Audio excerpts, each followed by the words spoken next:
starting to consider not only the temporal nature, but also the locational nature to really get to, true real-time locational zero carbon electrons is sort of the frontier that we're trying to push.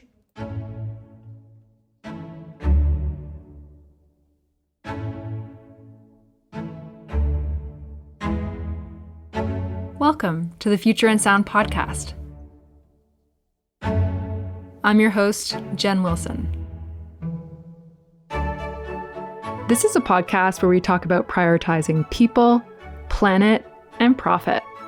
In each episode, we'll learn from world-leading experts who can help us see the future we want and our role in it. This is episode 10, the Avant-Garde of Net Zero. Quick story. As you know, the theme of this series of the Future in Sound podcast is greenwashing. In particular, how to avoid it. As ESG becomes more and more popular, we're going to see increased pressure to demonstrate leadership through action rather than words. To kick off this series, I'm going to share a story about net zero greenhouse gas emissions. I was having a conversation about net zero with my father last week. He loves technology and put a bunch of solar panels on the roof of his house to supply electricity to the building and charge his electric vehicle. I'm very proud of him. He wanted to know if the house is net zero. His solar panels produce as much electricity as a house uses during the year. But here's the catch. There are times the house needs electricity when the sun isn't shining, so electrons are taken from the grid.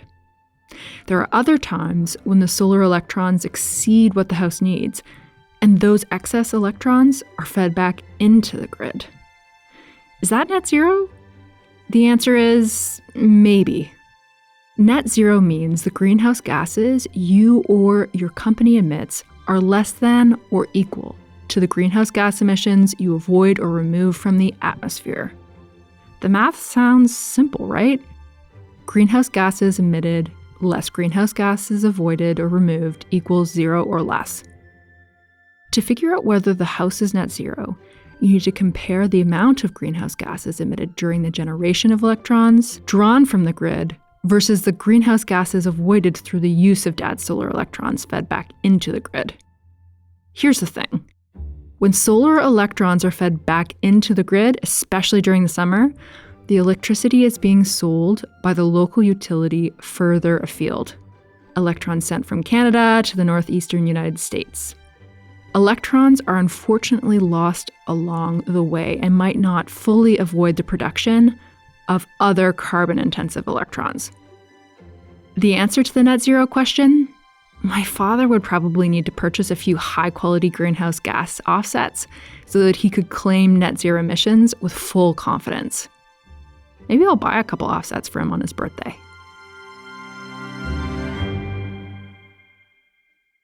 If net zero claims sound a bit complicated to pursue at the individual level, the complexity certainly escalates at the corporate level.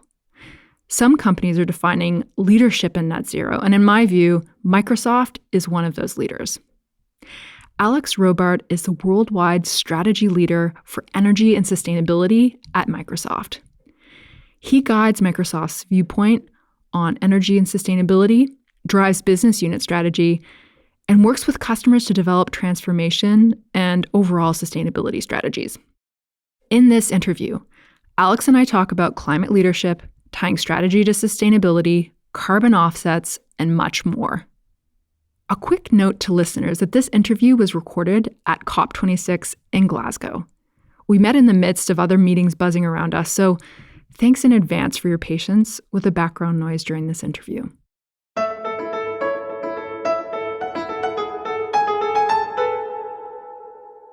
Alex Robart, it is excellent to be here with you today at COP26 here in Glasgow, Scotland.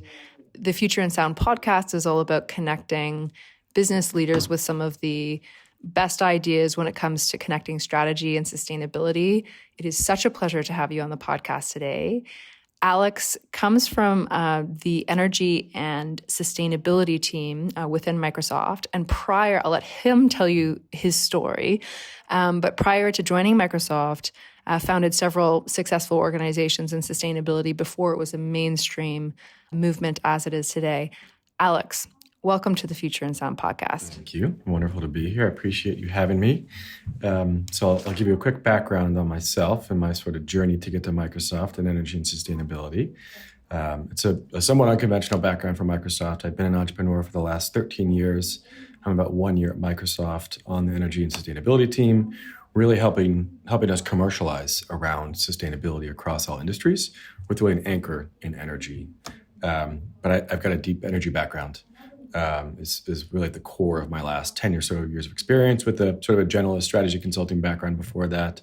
But I've built and sold a few companies, in market research, data, consulting, advisory, software, and some very sort of energy tech operational software as well. I've raised venture capital. I've sold a few companies. I've been an investor myself, but really was interested in getting to a platform where I had scale and could really observe what it looked like commercially to deliver technology at global scale. And so Microsoft has been an amazing place. We are doing so many interesting things across all aspects of the company, across all aspects and areas of the economy, in all industries. But on sustainability, as many of the listeners here might know, we've made some really ambitious commitments as a company. Probably not fair to say we're the leader. On some topics, we're absolutely the leader. And I think sort of with the holistic story and sort of commitments that we've made as a company, we are among the top handful of companies out there. And when you think, Alex, about leadership in the sustainability space, I mean, you've been in this space for 10 years. You've seen those who are committed versus those who maybe want to talk about sustainability without walking the walk. When you think about leadership, what are the critical fronts of leadership from a Microsoft perspective? Well, I think it just what you said, actually walking the talk. There's a lot who are talking. There's not as many who are actually following through and walking it. In Microsoft, we are putting our money where our mouth is on things like $1 billion climate investment fund. And that climate investment fund, often much to the chagrin of some of our sellers in the field, is not really a commercially aligned platform. It is an impact fund investing in the right mix of technologies that we believe are required to accelerate the energy transition and sort of broader climate impact reduction, as well as those that are underfunded. So like things like EVs wouldn't get our capital because there's tons of capital flowing in those sectors. And so that's $1 billion off of balance sheet, really just to help accelerate climate tech impact. And the carbon offset purchases that we as a company make also, we spend millions of dollars a year on carbon offsets, not only just to reduce our impact, but we're really working hard as a company to bring some science and some best practices that we can also sort of open source to the world and share. And we've got a team of scientists who are, we've got the capacity and the capabilities that very few companies have.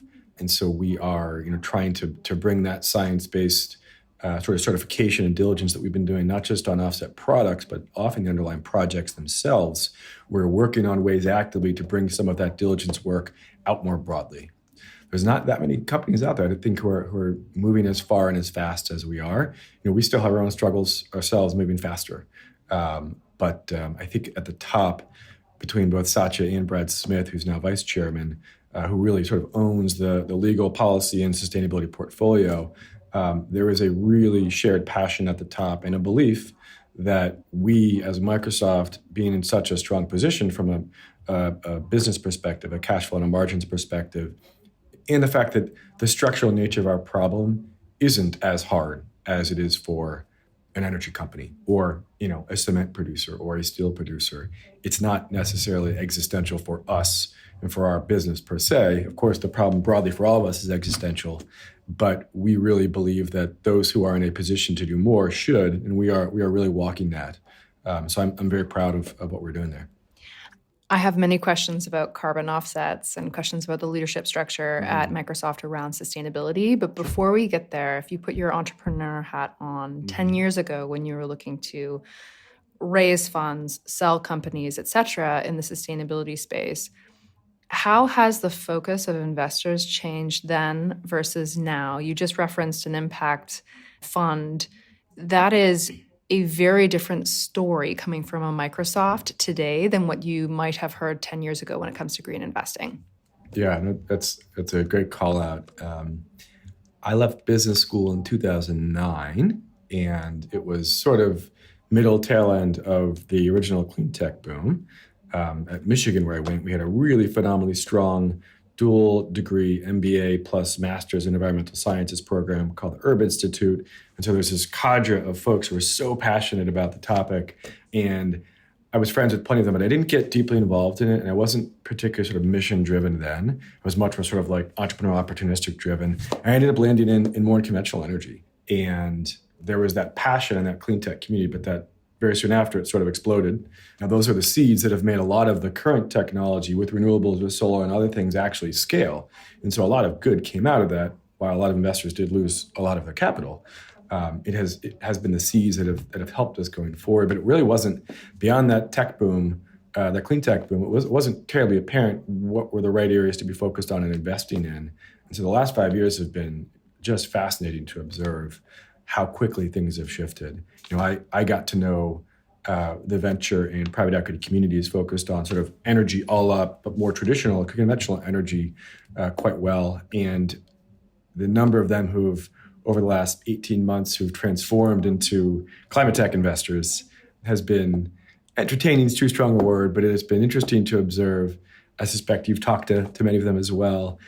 And there's part of you which is like, well, that's a little strange. But at the same time, the energy system is terribly complex, and we need to build off of the infrastructure we have. And so those folks do understand that infrastructure and how to finance that infrastructure and, structure investments and vehicles such that we can drive returns successfully over the 30-year time frame that these assets entail.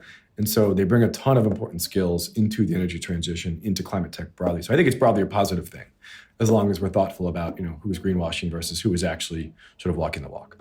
I think that's such an important thing to call out, greenwashing. I mean, we're seeing about a third, at least, of assets under management labeled ESG. And so the question very quickly becomes, what does that really mean? And the EU taxonomy and other policy moves are trying to delineate between true ESG and maybe something in between. But one of the things I've been very interested to observe here at COP26 is that compared to COP15, 11 years ago, where you'd have the corporate responsibility lead from different companies here or at the Conference of the Parties, now it's the CEOs.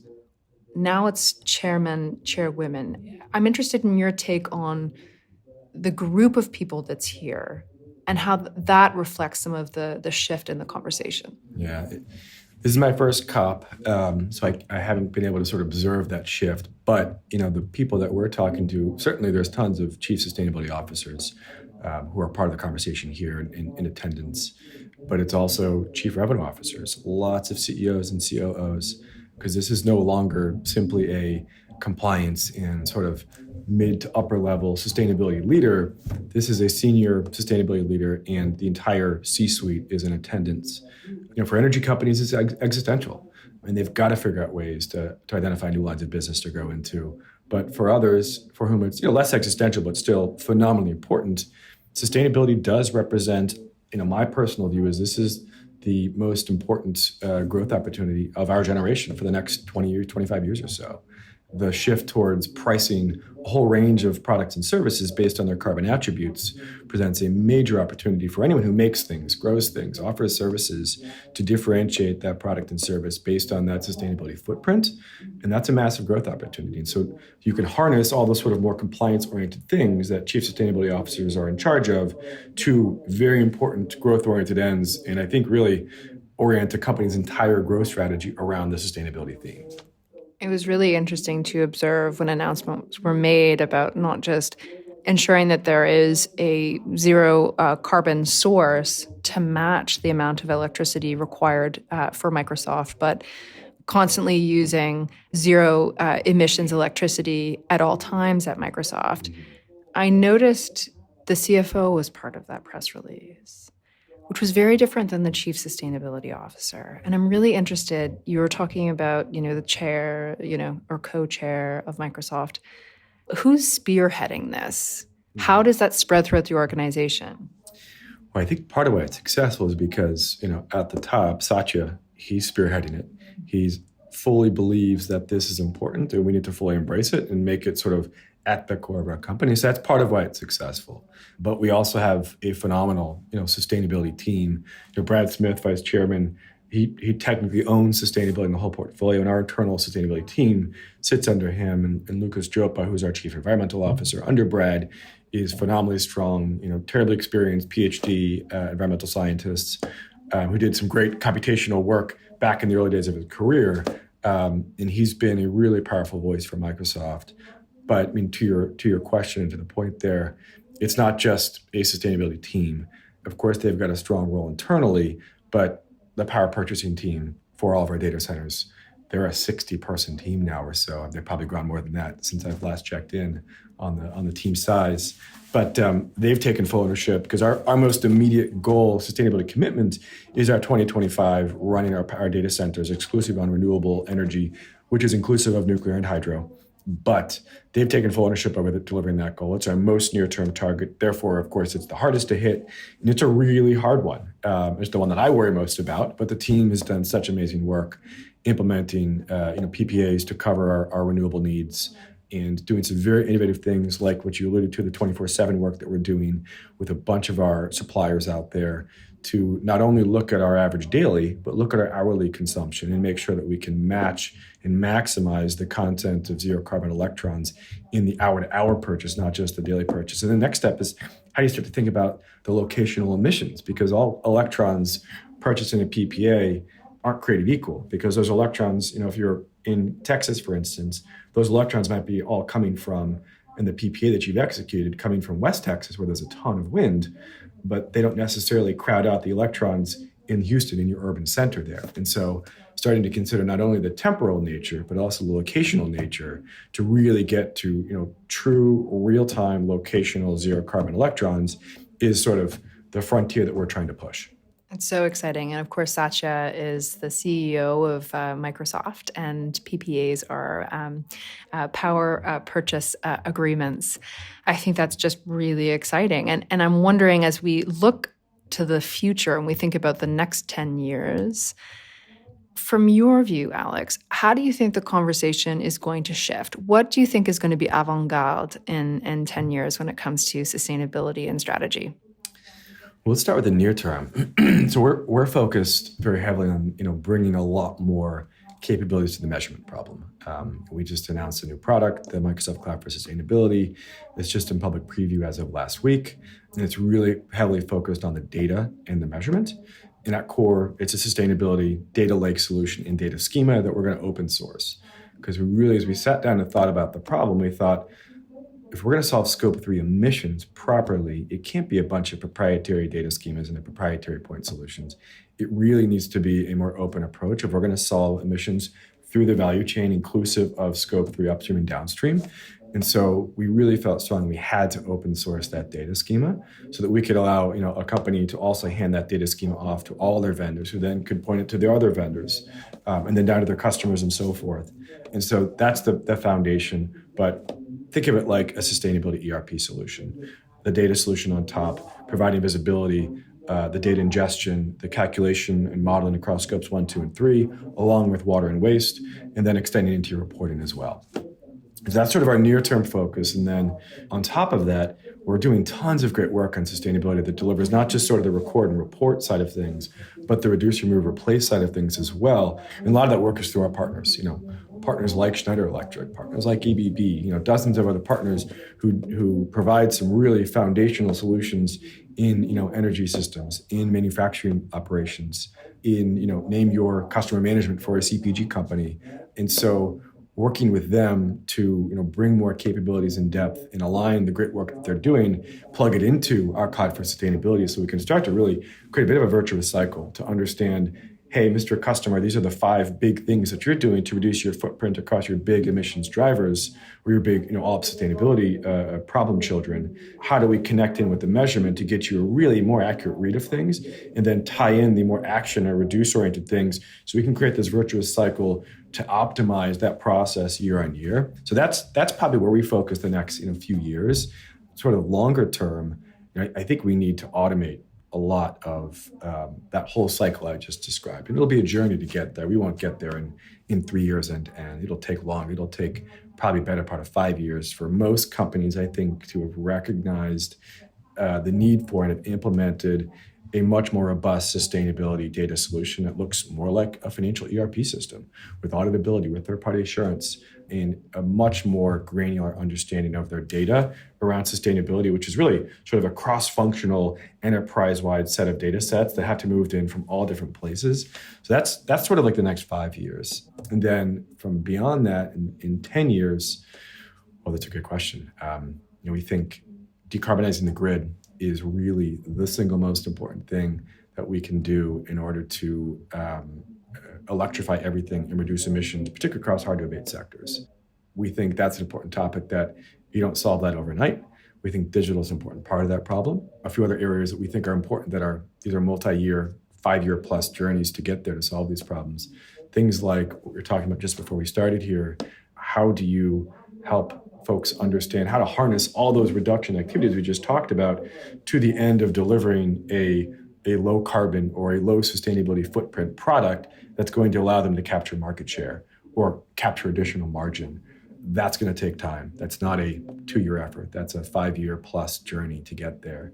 Beyond that, we think supply chain logistics requires massive innovation to not only add more data, visibility, and transparency to supply chain logistics all up, but then how do you integrate the carbon attributes and your sustainability attributes into that, and then feed that into your overall system and your understanding of your footprint across the board. Smart spaces and smart cities is another huge topic, and ESG data. Being in the UK and close to London, you've probably spent a lot of time with folks in the city understanding some of the ESG data problems. But there's a massive amount of innovation that has to happen there. So those are just a handful of the topics that we think are super important, but they're also very long-term problems to solve. It's really interesting. One of the themes that came out of your answer is that actually the virtuous cycle, I've heard from many different business leaders, whether it's in energy, software, finance, all of a sudden the pressure, the scope 3 pressure upstream and downstream is creating a great opportunity. So, for example, speaking with an oil and gas executive who said, oh gosh, 5-10 years ago, we were investing in some clean technologies and we just didn't have customers. And now all of a sudden our customers are seeing, yes, in order to meet our net zero targets, we need to find alternative fuels. And so we're all sort of starting to see the wheel turn in the right direction. I did want to follow up on a point you made earlier just about the impact fund and some of the technologies that Microsoft is seeing as exciting, and offsets. Offsets is a huge topic that's come up during COP26 so far. Offsets are not created equal. Interested in your take, Alex, on how do we differentiate between offsets as a last resort, we reduce our emissions down to 10% of what they were in business as usual, and then we offset what we just cannot abate, versus business as usual, offsets will be the solution. Yeah. Well, it can't be business as usual with just offsets, but it's not absolute zero, it's net zero. So it is important to make sure we frame that appropriately. There's lots of emissions that we have the technology today to reduce footprints, and so we absolutely need to be doing what we can to reduce. But there are going to be sectors and products in areas we can't reduce, and so we're going to have to focus on offsets. And so Microsoft is really sort of strongly felt in the importance of offsets as a part of the solution. We are the largest carbon removal offset purchaser today. Our last fiscal year, we purchased 1.3 million tons of CDRs, carbon dioxide removal offsets. I'll have to make sure to distinguish between carbon avoidance and carbon removal. Things like carbon capture is carbon avoidance versus carbon removal, which is actually a net negative reduction of carbon in the atmosphere. And so we focus all of our purchasing efforts as of 2020 on carbon removal offsets. And so there's a whole mix of different sources of those, but the biggest out there by volume is afforestation, reforestation. And so consistent with sort of the volume mix out there, the biggest chunk of our portfolio is in reforestation, afforestation. But to your point, they're not all created equal. There are monitoring issues, there's accounting issues, there's additionality issues, and some of these projects like just barely exist except on paper. And so that's why, we took pains to diligence not only the products themselves, but the underlying projects in a lot of cases. And so we published a white paper a month or two after our last close of our RFP process this last fiscal, which everyone just goes and search Microsoft carbon removal offset white paper, you can go find the white paper. It's right on the main sustainability site. It's a fascinating read. You can see, our process, how we ran it. You can see what we ended up purchasing. We name all of the vendors we purchased, and I believe the volumes that we purchased at. We have an average price that we quote, which was somewhere in the 15 to 20 per ton range. I can never remember it was 15 versus 20. But our goal is, one, of course, to diligence the offsets that we do purchase. In this last fiscal, we had 50 million tons respond to our RFP. I think out of our 180 million tons that transacted last year across the entire offset market, both avoidance and removal. And of that 50, only 2 qualified as meeting our science-based standards. So only 4% of the self-selected pool who responded to our RFP was actually something that was high enough quality for us to consider seriously. And so that's a challenge, that only 4% of a already self-selected segment of the market was able to meet our standards. And so our goal is to push our diligence and our standards into the market so more people recognize that that's what it takes to be a really viable, high-quality supplier. But another big question out there is, shifting from, sort of lower durability to higher durability offsets, which, a lot of that's going to come from engineered solutions. One of the areas that the Microsoft Climate Innovation Fund is focused on is investing, debt and or equity into engineered carbon removal projects and technologies. And we did invest in Climeworks out of the fund, which is one of the engineered solutions players out there. But we're also looking at a bunch of other interesting things out there. We have a strong view that we are going to need high durability engineered solutions as a substantial part of the mix. I was just reading a really great report. Shell and BCG just put out a report a month ago that's on their website. You can search for it with their viewpoint on how the voluntary carbon market's going to evolve in the next 5 years or so. And their view is that by 2024, demand will exceed supply and all up offsets, inclusive of avoidance and removal. And so when you look at just the removal subset of that market, it's likely going to be sooner. And we're just in the process of scaling up some of the large deployments of engineered solutions, things like direct air capture. And one of those first projects that we'll commission is a project by Occidental Petroleum. They're doing some super interesting things. A number of other large oil and gas players are also exploring similar, carbon engineering, global thermostat, a new company called, I think Carbon Removal is what it's called, just raised some money. So there's a number of interesting technologies out there with more coming, which is exciting. We're at this really interesting point right now where we need as much deployment and scale as possible to drive down the price of those offsets. And those folks need to prove out their business models. It's something that even Microsoft shifting from a $15 average price on our overall portfolio of carbon offsets to a $150 or $200 or more price on engineered solutions offsets from someone like an Oxy or a Climeworks or name your other vendor. That's a big leap, even for a Microsoft who is super committed to our sustainability journey into offsetting. It's a big leap just from your CFO or anyone else taking a look at the numbers.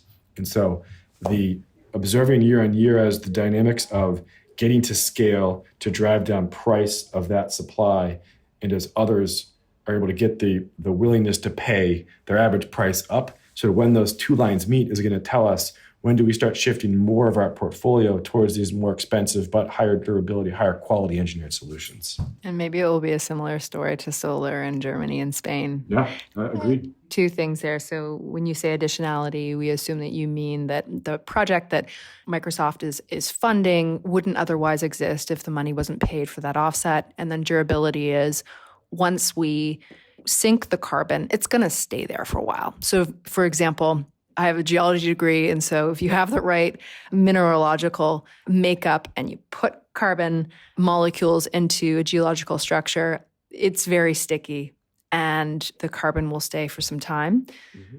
Whereas if you're planting trees, well, it depends on when they're cut down.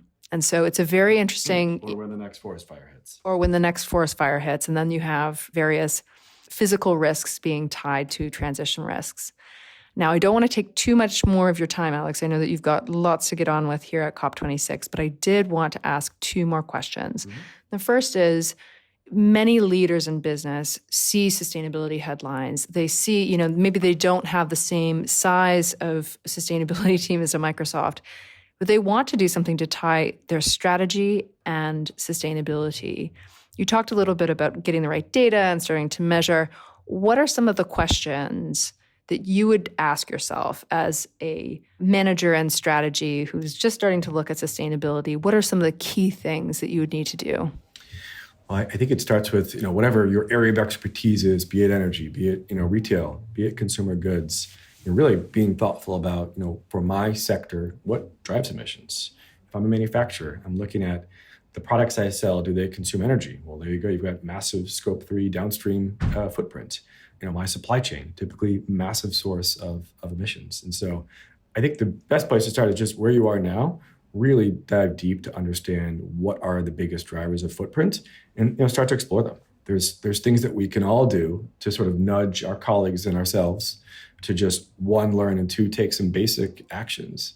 And I think the other thing is connecting back to what we talked about earlier is how do we turn this from just sort of a compliance into a growth opportunity? Because I really strongly believe that, of course, we all need to care and we all need to want to do good for the climate and for the planet. But the nature of capitalism and our economy is such that if we don't figure out ways to align those things, and things like a carbon price are part of that, if we don't figure out ways to align those two things together so that people can do well by doing good, then it's going to be really hard for us all to just do this out of the goodness of our heart. And so whatever company that we're each in, how do we step back and think about, how do I connect the dots with the sustainability initiatives that might be ongoing with the core, strategic revenue-oriented things that I'm doing? And how do I make those compliance things into growth drivers? And that's how you're going to get your CEO, your chief revenue, your, name your C-suite BU leader. That's how you're going to get those folks engaged and recognize that this isn't just something for the chief sustainability officer to care about. This is my next 20 years of growth. Connecting the dots. This is music to my ears. My final question for you, Alex. I'm finding people who come onto the podcast, they're very engaged in sustainability, but they come from different backgrounds and often have different books that really influence their journey. Are there any particular books that you've read that have really informed your way forward and how you approach your work? I had the opportunity for about 6 months of downtime to read 5,000 or 6,000 pages of content. It was hard to pick out one. I will say that the Bill Gates book, Averting the Climate Disaster, there wasn't a lot that was super new to me in there, but I think in hindsight, we're going to look back. The book was so perfectly timed to communicate to lay people some very complex concepts that when we look back in time, I think we're going to recognize that his framework is going to have a big impact on how lots of people here at COP understand those challenges. And so I think it was a really impactful book in that I think he nailed it in terms of being able to communicate with all the other people who aren't sustainability experts out there and really boiled down a lot of complex science into, and you've probably seen his donut chart, powering things, making things, growing things, moving things, heating, cooling things. Right? That's a really simple way to understand our world and where all the different companies and organizations that fit into our world can slot into that. And so I think that book is going to be a really impactful book in hindsight.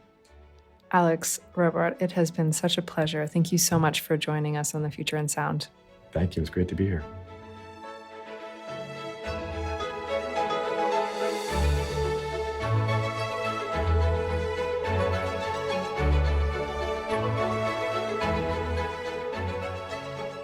Thank you to Alex for joining us. You can learn more about his work by checking out the links in the episode description or by visiting re.co.com/thefutureinsound.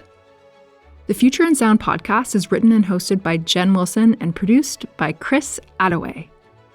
This podcast is brought to you by Rico, a software as a service company helping clients achieve resilient competitive advantage in the long term. If you enjoyed this podcast, don't forget to tell a friend about it. And if you have a moment to rate us in your podcast app, that would be great. Until next time, thanks for listening.